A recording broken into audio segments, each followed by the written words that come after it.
The desert nights smelled of smoke and blood. Fires burned low where vehicles had been torn apart, and the crackle of distant gunfire faded into a heavy silence. The sand was littered with shell casings, jagged metal, and the shadows of men who would never rise again.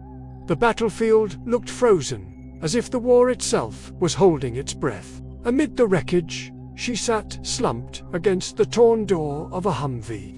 Her left hand pressed tightly against her side as blood seeped through her shredded combat shirt. Her breathing was shallow and sharp, yet she refused to cry out. She remained unnervingly silent. The SEALs moved through the darkness with practiced precision. Orders were barked, wounded were dragged to cover, weapons checked, and perimeters secured. Yet, again and again, their eyes drifted toward her.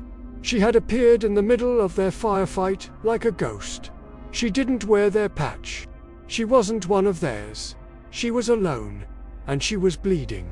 The medic noticed her first. Broad-shouldered, sleeves rolled to his elbows, face streaked with dust and sweat. His sharp eyes scanned for survivors. When he saw her sitting upright, wounded but silent, something in him shifted. He ran to her and dropped to his knees. He tore open his kit and pressed gauze into her wound. Blood soaked through instantly, and he cursed under his breath.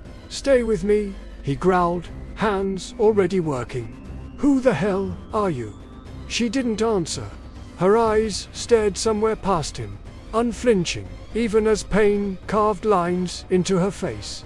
He leaned closer, anger creeping into his voice. "You're hit bad. Where's your team?" The surrounding SEALs glanced over. They had seen men scream, beg, and break when wounded.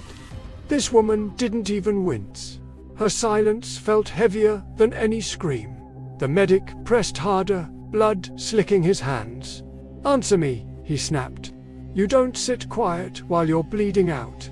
Her lips parted slightly. For a moment, he thought she was slipping into unconsciousness. Then she whispered, steady and calm, "You wouldn't believe me if I told you."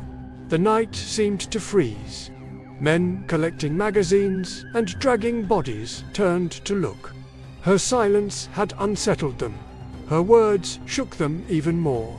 The commander approached, boots crunching against sand. He studied her like a puzzle that didn't fit. "Is she one of ours?" The medic shook his head. "No patch, no ID, but she's trained."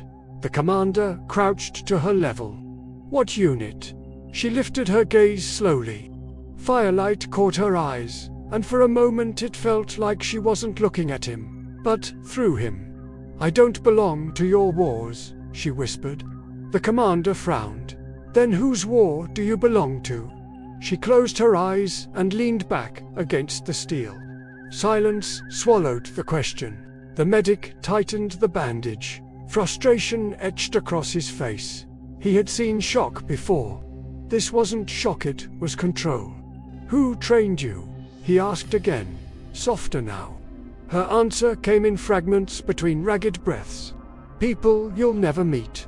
Places you'll never go." She spoke of nights darker than this one. Of missions whispered in rooms without windows. Of operations designed never to exist.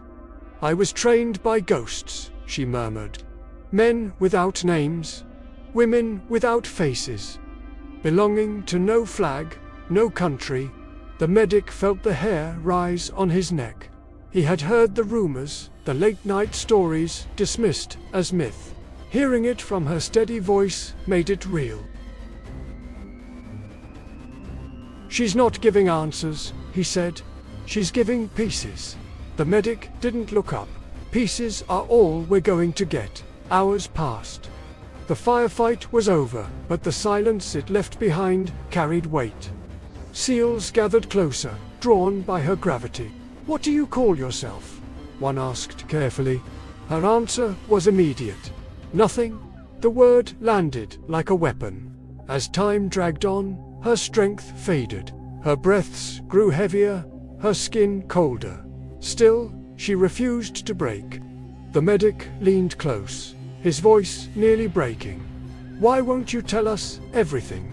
Her eyes opened just enough to meet his. "Because some truths will break you more than this war already has." Dawn broke over the desert.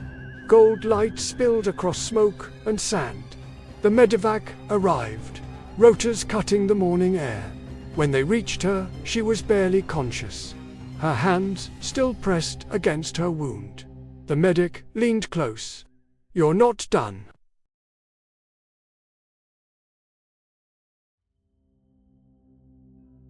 "I've been fading all my life." He shook his head as they lifted her. "Not anymore."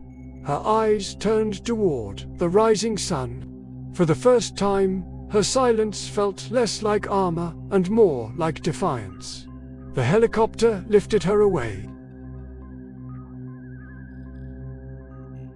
He didn't know her name, but he knew one thing: she had stunned them all. Not with her fight, not with her wounds, but with her silence.